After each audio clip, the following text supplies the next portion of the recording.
t'écoute. Alors, l'histoire d'Haïti est une histoire épique. C'est une histoire que tout homme noir devrait connaître pour la bonne et simple raison. Pour la première fois, des Africains déportés dans le Nouveau Monde réduits en esclavage ont réussi à vaincre l'arrogance avec un seul slogan. Couper tête, bouler caille, qui signifie couper les têtes, brûler les maisons.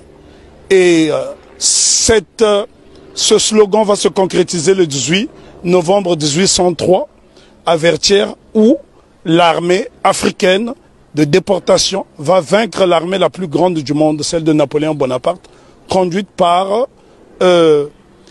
le général Donatien Vicomte de Rochambeau, qu'on appelle vulgairement Rochambeau, mais en fait c'était Donatien de Vimeur. Et cet homme qui avait eu la prétention d'écraser la mouche se fera expulser manu militari d'Haïti. Donc c'est une histoire qui est belle, c'est une histoire épique que nous devons étudier. Et il est nécessaire de faire des exposés sur Haïti, parce que si les gens étudiaient cette histoire, je pense que les Haïtiens gagneraient en respectabilité. Mais justement, pourquoi nous, Caribéens, nous avons une méconnaissance de l'histoire d'Haïti? C'est tout simplement parce que Haïti a montré le chemin de la dignité et de la liberté, et donc on a voulu faire d'Haïti une vitrine de pauvreté effrayante. Puisque aujourd'hui, lorsqu'on parle d'Haïti, on fait référence à la pauvreté, mais on oublie que Haïti a été la colonie française la plus prospère de la Caraïbe. À elle seule, elle procurait plus des 3/4 de la production sucrière. Ce sont là des choses qu'on doit savoir, d'autant plus que la métropole française considérait Haïti comme la perle des Antilles. Mais comment expliquer que ce bout de terre africaine dans l'océan est devenu subitement une vitrine de pauvreté effrayante? Et là, je pense qu'il est nécessaire d'en parler avec des images à l'appui, parce que c'est à Saint-Domingue, parce que lorsqu'on parle de la révolution haïtienne, c'est une faute. Il s'agit de la révolution de Saint-Domingue, puisque Haïti n'existe qu'à partir du 1er janvier 1804. Radio, ça encore? Donc Haïti n'existe qu'à partir du 1er janvier 1804. Avant, donc, c'était la révolution de Saint-Domingue qui commence dans la nuit du 13 au 14 août 1791, où pour la première fois, des Africains vont créer une coalition dans le Nouveau Monde pour vaincre l'arrogance. Et ce jour-là, les Africains étaient, je parle bien des Africains parce qu'il s'agissait des hommes qui ont été déportés d'Afrique, qui parlaient encore des langues africaines et qui pratiquaient des cultes africains. On pourrait citer notamment Makandal qui a été capturé au Congo, on pourrait citer Biassou qui était également congolais, mais ça a été une coalition. En fait, la cérémonie dite du bois caïman est considérée comme un pré-congrès panafricain. Ce que les gens ne savent pas dans la Caraïbe, d'ailleurs, il y a un problème de connexion, puisqu'il n'y a pas assez de bateaux pour faire cette connexion. Et si je pense qu'il y avait cette possibilité de se rendre dans différentes îles, le mépris des Haïtiens serait tombé à l'eau.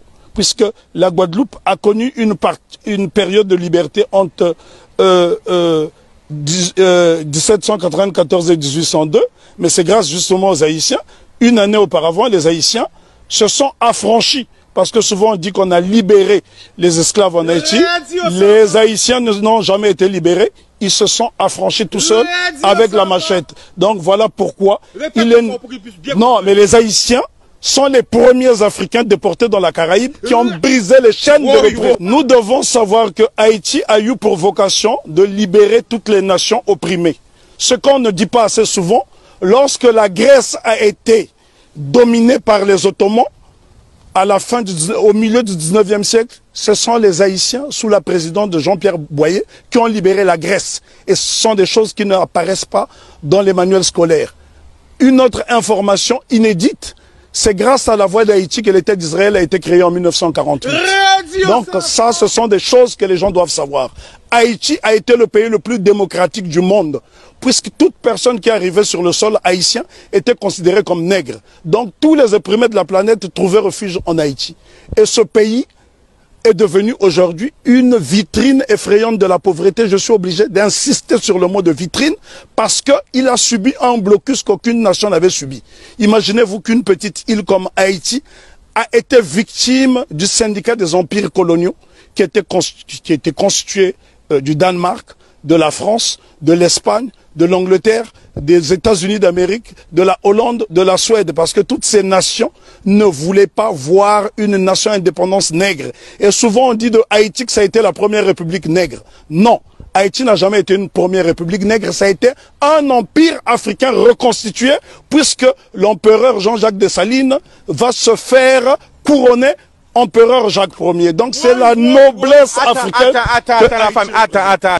Ben, en tout cas, il y a beaucoup de choses à dire sur Haïti. Haïti est un modèle de fierté et de dignité. Ce sont les Haïtiens qui ont montré à la race noire tout entière ce que c'est que la dignité. Pour la bonne et simple raison, c'est en 93 ans après la révolution de Saint-Domingue, celle-ci va inspirer les Éthiopiens qui vont être conseillés par un djinn fils d'Haïti du nom de Benito Sylvain, qui sera élevé au titre de jazz match par l'empereur Ménélique II. Lorsqu'on parle de la bataille d'Adwa, ce qu'on oublie de mentionner, c'est que l'empereur Ménélique II, qui a mis fin à l'impérialisme sur le continent africain, en tout cas c'est lui qui a signé l'acte de décès de l'impérialisme sur le continent africain le 1er mars 1896, 93 ans après la révolution de Saint-Domingue, eh ben, c'est un Haïtien du nom de Benito Sylvain qui le conseille. Donc ce sont des choses à savoir et à intégrer. Je souffre de voir que les Haïtiens sont la risée du monde dans la Caraïbe, alors qu'ils sont ceux qui nous ont montré la voie de la rédemption. Donc respect, big respect à Haïti. En tout cas, je me sens haïtien. Moi aussi. Alors pourquoi justement nous tout près comme ça d'Haïti, on a cette méconnaissance de l'histoire? C'est tout simplement parce que on a isolé la Guadeloupe et la Martinique pour ne pas que l'exemple d'Haïti fasse tache d'huile dans la Caraïbe. Voilà la crainte. Parce que Haïti a été une nation prospère. Il faut visiter Haïti pour se rendre compte.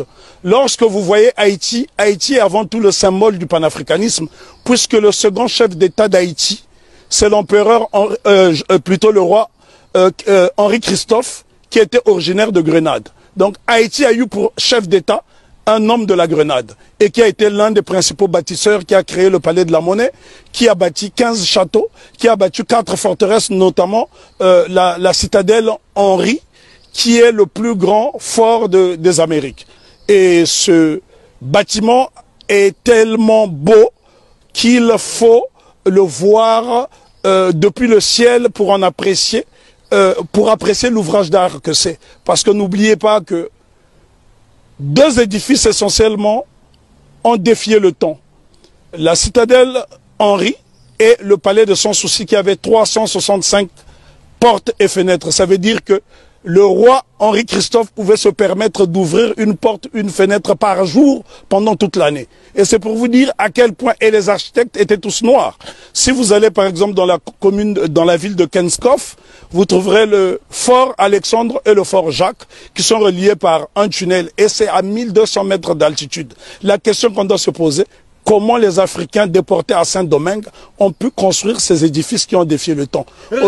Aujourd'hui, lorsque vous voyez un cyclone dans la Caraïbe, il suffit d'un petit cyclone pour que les maisons s'envolent, alors que les Africains ont fait exploser leur génie pendant la période de captivité. Bien que les Haïtiens se sont affranchis dès 1793, parce qu'il ne faut pas croire à ce que les historiens disent en faisant croire que les Haïtiens ont été libérés. Non. Lorsque les négriers sont arrivés, les Haïtiens étaient déjà libres, puisqu'ils avaient lancé ce fameux slogan « Coupez tête, boulet caille ». Et il y a un homme dont on ne parle pas, on parle souvent de Toussaint Louverture, qui fut le plus grand des généraux nègres de tous les temps. On parle de Jean-Jacques Dessalines, je dis béni soit leur nom pour l'éternité, mais seulement, il y a un jeune colonel qui s'est battu âprement lors de la bataille de Vertières, c'est Capois-la-Mort, François Capois-la-Mort, qui a défié les canons de l'insolence, les canons de l'arrogance en disant « j'aime la mort ». Et Capois, on le retrouve sur le billet de Sangourde en Haïti. Ce sont là des éléments essentiels que nous devons connaître afin d'aller vers l'émancipation définitive. Alors, en résumé, pour parler d'Haïti. On ne peut pas résumer l'histoire d'Haïti, elle est trop belle, elle est trop grande, elle est trop belle. L'histoire d'Haïti, oui, on peut pas résumer l'histoire d'Haïti. Haïti, on doit en parler avec passion. Moi, je suis né sur le continent africain, mais je suis né au Congo, mais ce sont les Haïtiens qui m'ont montré le chemin de la liberté, parce que lorsque le Congo, aujourd'hui dit démocratique, accède à l'indépendance le 30 juin 1960, La Belgique tente de saboter l'indépendance de cette jeune nation. Et ce sont les Haïtiens qui vont venir par souci de panafricanisme aider le Premier ministre Patrice Lumumba qui malheureusement sera assassiné 6 mois plus tard. Ce sont les Haïtiens qui ont brisé le blocus de la France en Guinée. Ce sont les Haïtiens qui ont bloqué le blocus de la Belgique en République démocratique du Congo. Donc nous sommes redevables tous en Haïti. Parce que lorsque je parle d'Haïti, je suis dans un temps second. Je suis en transe. Mais pourquoi? On ne peut pas parler d'Haïti de façon légère parce que cette révolution est la première depuis que nous avons perdu l'initiative historique. C'est la première qui est victorieuse parce qu'il y a eu des révolutions aux États-Unis. Il y en a eu au Brésil, notamment avec la création du Quilombo de Palmarès au Brésil avec Zumbi. Mais sauf que toutes ces révolutions dans la Caraïbe ont été étouffées. Si vous allez par exemple en Antigua, vous avez un village qui s'appelle Liberté, où les Africains se sont affranchis très tôt. Mais toutes ces tentatives de souveraineté n'ont pas été concrétisées. Donc ce sont les Haïtiens qui vont pérenniser. N'oublions pas que Haïti sera envahi pendant 29 ans par les États-Unis d'Amérique pour punir cette nation d'avoir vaincu les Blancs. C'est Haïti qui a libéré l'Amérique latine avec Simon Bolivar. Et encore lorsqu'on dit que c'est Haïti qui a libéré, ce n'est qu'une partie d'Haïti puisqu'à cette époque, Haïti était divisé en deux. Il y avait Haïti du Nord qui était un royaume dirigé par le roi Henri Christophe et il y avait le Sud, la République du Sud d'Haïti qui était dirigée par Alexandre Pétion. Et ce bout de terre d'Haïti du Sud va donc donner des soldats de l'argent à Simon Bolivar pour aller libérer une bonne partie de l'Amérique latine. Si vous observez les drapeaux de l'Équateur, du Venezuela, de la Colombie, vous trouverez des armoiries similaires, même les couleurs, à celles du drapeau d'Haïti. Donc c'est très important pour nous d'étudier Haïti parce que Haïti, c'est le symbole de notre fierté.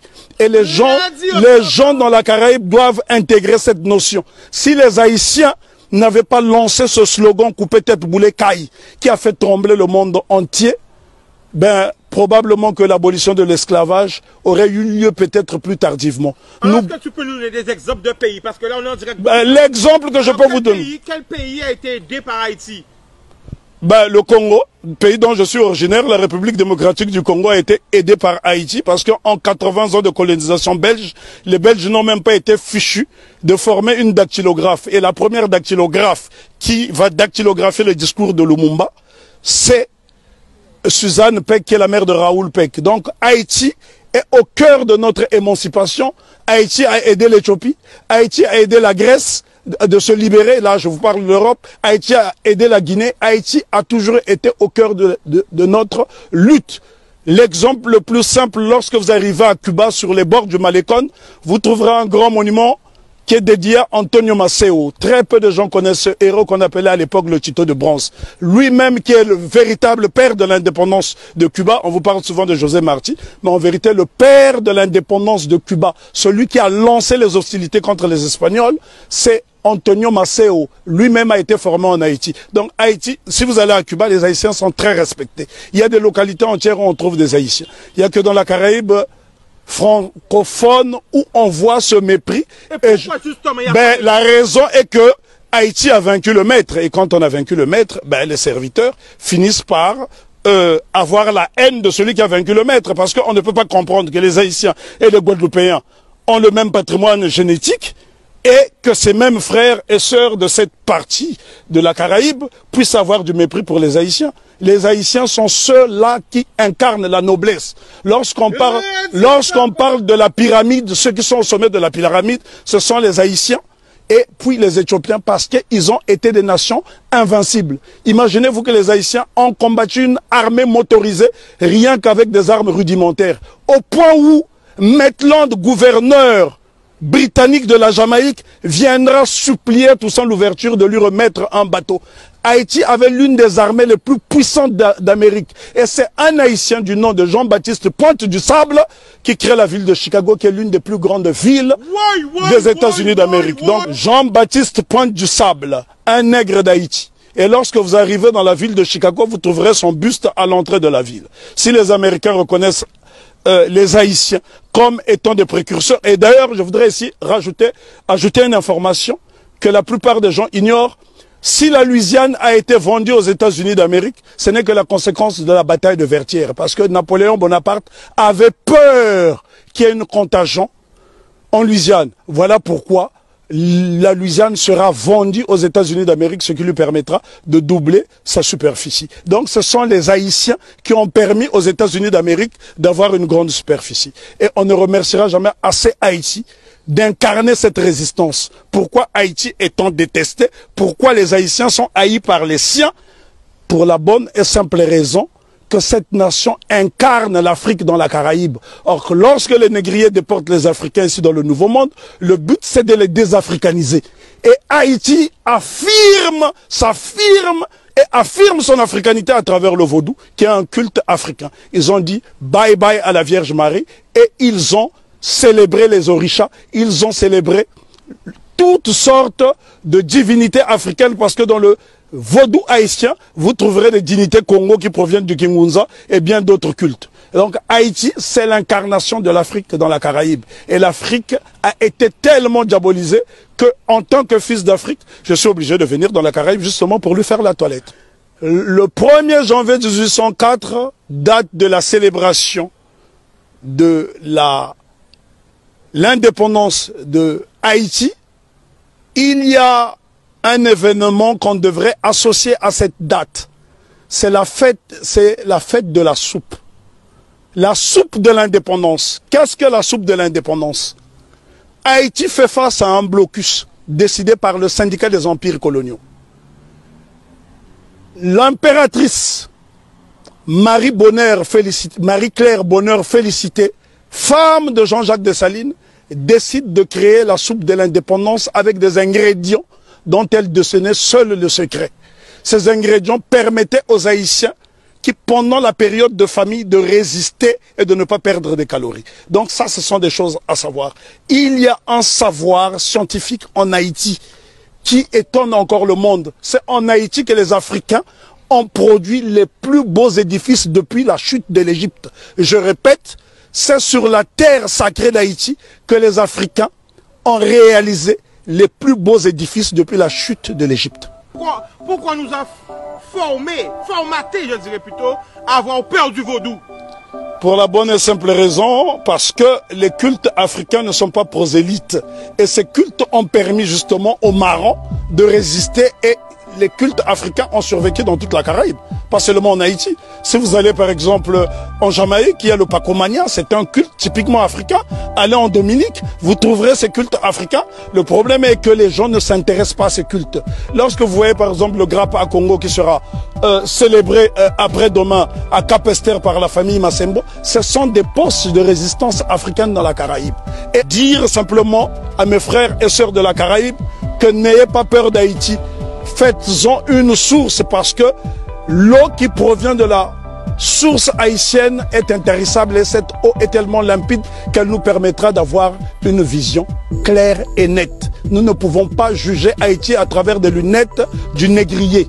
Sinon, on finira par avoir un regard étriqué. Jugeons Haïti à travers nos propres lunettes. Voilà pourquoi Marcus Garvey disait « Si le nègre ne prend pas garde à lui, il boira tous les poisons de la civilisation moderne et il en mourra. Vive Haïti !»